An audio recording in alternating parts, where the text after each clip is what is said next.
నీకేమైనా మతిపోయిందా?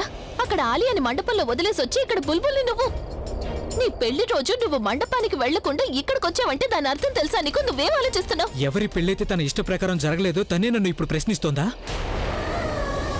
నేను ఆలియాని పెళ్లి చేసుకుంటానన్నది బుల్బుల్ సంతోషం కోసం, మీ సంతోషం కోసం. కానీ దానివల్ల మీకు ఎలాంటి సంతోషం లేనప్పుడు నేనెందుకు పెళ్లి చేసుకోవాలి? ప్రజ్ఞవదన, నేను చేసే తప్పో రైటో నాకు తెలీదు, కానీ నా మనసు ఏం చెప్తుందో నేను అదే చేస్తున్నాను. ప్రజ్ఞవదన, నేను మీలా కాదు. నా గురించి చెడుగా ఆలోచించే వాళ్ళ గురించి నేను మంచిగా ఆలోచించలేను. నా పెళ్ళైన తర్వాత ఎవరైతే మిమ్మల్ని ఇంట్లో నుంచి గెంటేయాలనుకుంటున్నారో మీరు వాళ్ళ గురించి ఆలోచిస్తున్నారు. అసలు ఈ బంధానికి ఎలాంటి విలువ లేనప్పుడు నేనెందుకు సాక్రిఫైస్ చేయాలి? ఒక్క నిమిషం Praveen. How can you talk to my sister like that? అక్క, నువ్వు తన మాటల్ని సీరియస్ గా తీసుకోవద్దు. తను ఏదేదో మాట్లాడుతున్నాడు. నువ్వు తన మాటల్ని పట్టించుకోవద్దు. నువ్వు తప్పుగా ఆలోచిస్తున్నావు. నా జీవితాన్ని నాశనం చేసే వాళ్ళ గురించి నేను ఏమాత్రం ఆలోచించడం లేదు. ఎవరైతే నాకు జీవితాన్ని ఇచ్చారో నేను వాళ్ళ గురించి ఆలోచిస్తున్నాను. మా అమ్మ గురించి ఆలోచిస్తున్నాను. తనకి మా పెళ్లి గురించి నిజం తెలిసిపోయిందంటే తన పరిస్థితి ఏమవుతుందో నువ్వు కళ్ళు కూడా ఊహించలేవు. ఆవిడేమైపోతుంది? నువ్వు ఇక్కడ బుల్బుల్తో పాటు ఉన్నావని తెలిస్తే తన పరిస్థితి ఏమవుతుంది? నీకు గుర్తుందా?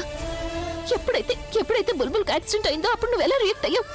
భయపడ్డావు కదా. బుల్బుల్ నీకు ఎక్కడ దూరం అవుతుందో అని. నేను ప్రతిరోజు అదే భయంతో బతుకుతున్నాను, మా అమ్మ ఎక్కడ నాకు దూరం అవుతుందో అని. నాకు ఆలియా గురించి ఆలోచన లేదు, తన మీద జాలి మాత్రమే ఉంది. ఎందుకంటే ఒక ఆడపిల్లకి పెళ్లి మండపంలో పెళ్లి ఆగిపోయింది అంటే తన పరిస్థితి ఎలా ఉంటుందో నాకు చాలా బాగా తెలుసు కాబట్టి.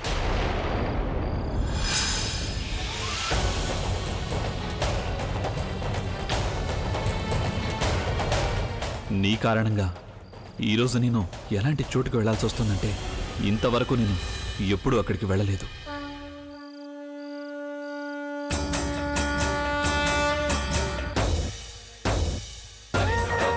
ప్రజ్ఞవదన, మీకు ఆలయం మీద జాలి ఉన్నా లేకున్నా సరే నాకేం కాదు. ఎందుకంటే నాకు తనకి ఏ సంబంధం లేదు. నేను బుల్బుల్ని ప్రేమిస్తున్నాను, తన్నే పెళ్లి చేసుకుంటాను. మా మధ్య ఎవరు అడ్డు రాకూడదు. ఏమనుకుంటున్నారు? నేను చెప్పాను కదా నీకు, చెప్పాను కదా ఒక్కసారి పెళ్లి ఏర్పాట్లు మొదలయ్యాక నువ్వు వెనకడుగు వెయ్యకూడదు అని.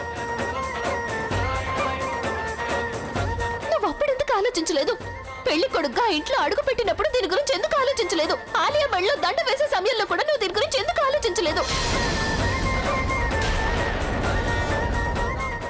ఆలియా గురించి కాకపోయినా కనీసం నీ స్నేహితుడి గురించి అయినా ఆలోచించుండాల్సింది. ఆయన నిన్ను సొంత మనిషిలా అనుకున్నారు.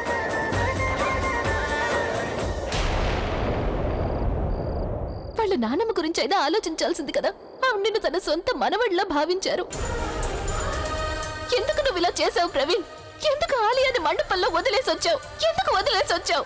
అక్కడ తనని ఒంటరిగా వదిలేసి ఇక్కడ మరో పెళ్లి ఎందుకు చేసుకోవాలనుకున్నావు? ఈ మండపం, ఈ అలంకరణ మొత్తం నువ్వే ప్లాన్ చేసావు కదా. పెళ్లి చేసుకోవాలనా? వావ్ వావ్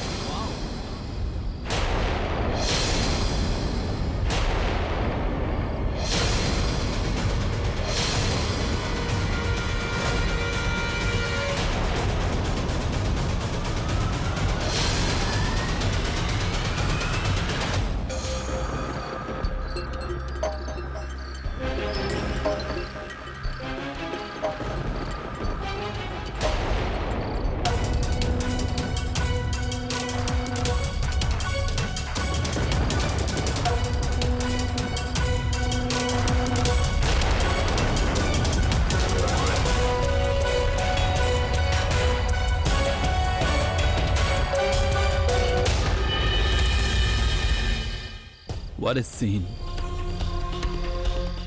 ఒకవైపు నా స్నేహితుడైతే మరొక వైపు నా భార్య.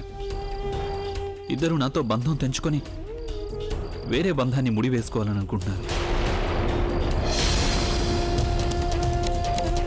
మీరు ఇంకెవరిని పిలవలేదా? కానీ నేను వచ్చేసాను. నేను తప్పకుండా రావాల్సిందే కదా. ఏమనుకున్నారు మీరిద్దరూ? నాకు మీ మోసం గురించి తెలియదు అనుకున్నారా? నువ్వేమనుకున్నావు? నువ్వు పారిపోతే నేను పట్టుకోలేను అనుకున్నావా? ప్రవీణ్, మాట్లాడకు.